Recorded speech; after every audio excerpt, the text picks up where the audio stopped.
Hi there, this is going to be a short video on how to clean up an airbrush if you're thinking of getting one for makeup use. Maybe you're scared about how much cleaning up has to be done. Now before I go into this, let me just say, as someone who has done beauty therapy courses many years ago, one of the things that was pressed into our brains is that you really do need to keep your makeup brushes clean. And the majority of people, I think, when they're doing their own makeup, they don't even bother. They don't bother to wash their brushes out, certainly on a regular basis. They should be washed out at least once a week. They don't change their brushes when they've had an eye infection or something like that. When you've had runny eyes and things, you don't bother changing your mascara brushes and things like that. And so I think you would probably be fairly horrified at the amount of germs, bugs, bacteria, whatever, that are probably lurking in your makeup brushes. So I don't actually think that the few minutes that it takes to clean out an airbrush is excessive, not by any stretch of the imagination. And for general makeup purposes, it's pretty easy to clean out an airbrush. Now, if you've got one, it's probably something very similar to this. That's where the air goes through, and then you have a trigger, and you have a bucket, and you have the needle at the front end there. How much cleaning do you need to do on a regular basis? Well, this doesn't actually come into contact with your skin, so it is more hygienic than normal brushes are if you're not going to keep them clean in the first place. And if you're using water-based makeup, then you can use soapy water to clean out your airbrush. If you're using silicone-based makeup, you probably want to go for a proprietary silicone cleaner. And that will be presumably from the same people you purchase your makeup from. But this is geared towards people who've got water-based makeup, and the majority of airbrush makeup is water-based. Most of it is. Certainly if you're looking, as in my previous video, on making your own homemade foundations, then it's a lot easier to do it if you have water-based makeup in the first place. So there we go. Now, as for how you actually clean it, and you should at least clean out or rinse out your airbrush after each use, but it is so easy to do, there really isn't an excuse not to do it. So to clean out your airbrush, either between colours if you're going from a darker colour to a lighter colour, or after you've finished using it, all you have to do is put a few drops of water into the bowl, put a couple more in than that, there we go. Switch on your compressor to the highest setting that it has. Cover with a tissue your finger and gently press the nozzle against it and just pull back on your trigger. And this causes the liquid inside to mix and bubble. When you've done that, pull back on your trigger as hard as you can and just shoot the liquid out.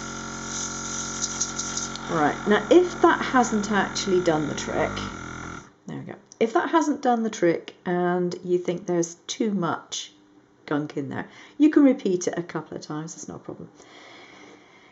If it is still dirty, then just do something like this. I've just got a bottle and I've filled it with some warm water with some washing up liquid. Not very much washing up liquid, because otherwise you just end up with too many bubbles. And again, you can put that in there and shoot it through, mix it up and shoot it through. Once you've done that a couple of times, you'll probably find it is clean enough, and if you're just shooting water through, you can tell whether it is actually dispersing properly or not. If you're getting a sputtering, then you need to do it again, but you'll probably find that you're not. Now, if you need to wipe out the bucket, you can use a tissue or you can use a cotton bud, like so, and wipe out the bucket. And without having your airbrush the compressor on, I should say, you can pull back the needle, you can moisten a cotton bud, and you can gently and I do mean gently, just go round the nozzle there and clean any stuff that's in the front. And you will probably find that that is definitely enough to get your brush working and functioning perfectly well. I can't speak for if you've got silicone makeup because I've not tried the silicone makeup, and I've not tried, obviously for the same reason, not tried silicone makeup removers, but generally speaking you're going to clean it with whatever it is that it's made of in the first place. If you need to do a better clean than that, what I suggest you do after you've done that is remove the air hose, either by unscrewing it or pulling it off if it's one like this, and make sure you either have a little dish or a piece of cloth to catch your various bits in, because you really do not want to have them bouncing around. And all you do is you unscrew the back of the airbrush, you unscrew this nut, and you gently pull on the needle. Now you can see there is some dirt on that needle, so all you need to do is either get a piece of paper with the soapy water on it that you've just ejected out, or if you want to, and if it's necessary, you can use a few drops of alcohol to wipe the needle through. Do it from the base of the needle to the point and be very gentle with it. You do not want to bend your needle. If you bend your needle, you're not going to get a very good spray. Okay, so you just want to gently wipe it through. When you've done that, you can have a look at the bucket part of your airbrush, and if necessary you can use one of a couple of things to clean it out. You can use, and I've got one here somewhere.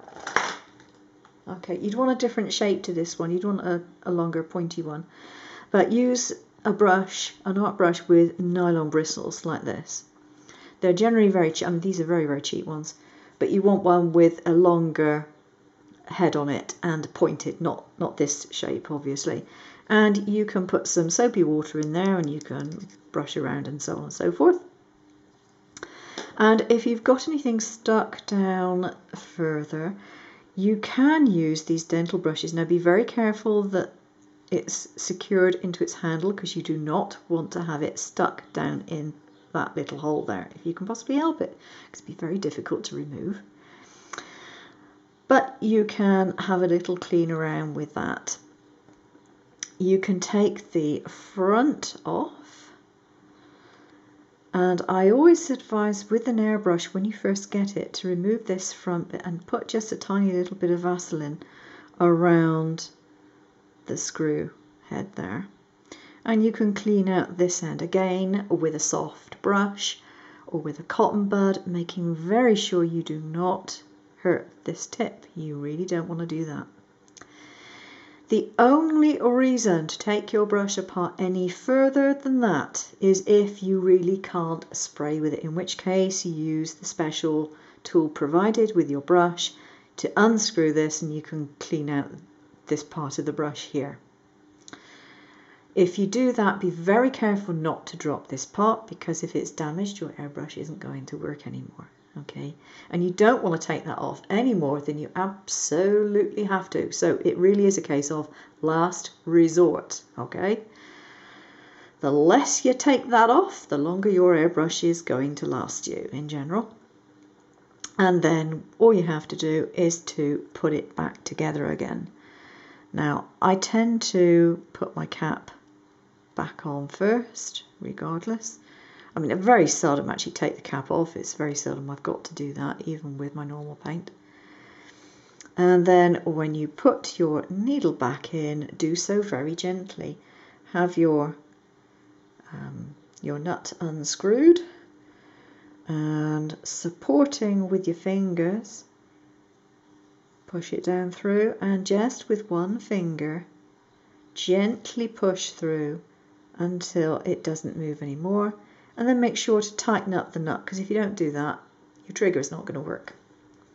And then you simply put the back on. And again, I would recommend with a new brush, put a little bit of Vaseline on there. But I am talking tiny, tiny, tiny, tiny, tiny amounts. You don't want it swimming in the stuff. You just want to put just a little smidge of Vaseline on your finger and then put it around the thread. So once you've done all that, all you do is put your hose back on and run some water through it, and you should find that your airbrush is now nice and squeaky clean and perfectly capable of coping with what you want to put through it. Okay. Once you've got the hang of doing this would only take you a couple of minutes, even if you strip the brush down, you know, take the needle out. It's not going to take you very long at all. And so then in goes your water, on goes your compressor, and just test that it's working again. If it isn't working, it's probably because you haven't screwed up the back nut there, which doesn't help.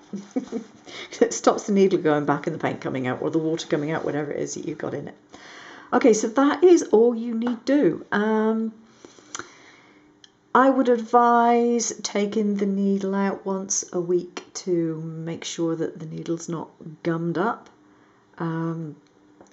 But other than that, yeah, it's pretty quick to clean up, and it doesn't really take any longer to clean this than it would to clean your normal makeup brushes.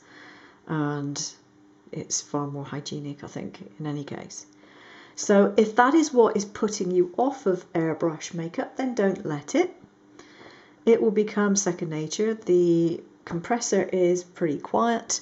And I said this one was cheap. The whole lot only cost about 35 euros.